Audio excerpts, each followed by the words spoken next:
Pozdravite naše visočanstvo, velikoustog diktatorovića prvog, jednog jedinog, koji jedino brine za nas i za našu decu.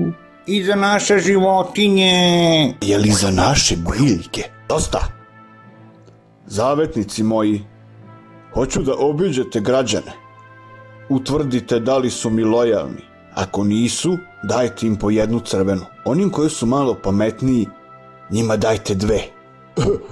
Kako ste to smislili, velikousto visočanstvo? Zato što sam pametan. Ajde Mirko, može aplauz. Dosta, ajde da se radi, nema odmora. Idem da radim ono što mi je u prirodi. Pazite na kopaonika Šerpana. Ne brinite, velikousti. Pazit ćemo.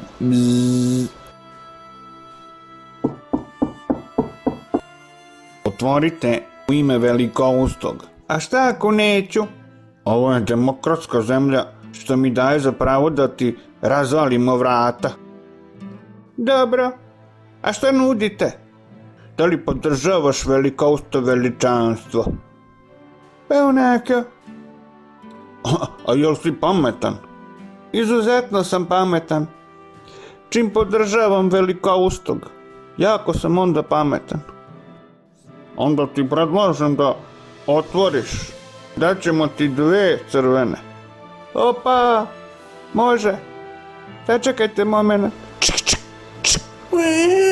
Izvolite. Hej, Šerpane, ne, otvorio je. Dobro, izvinite, to mi je u prirodi. Molim građanina da se pripremi za uručenje 2 crvene. Kandžiću, izvoli.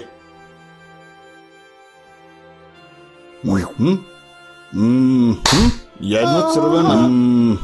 2 crvene. Koji primitivci. Pa to sve može da se reši sendvičom.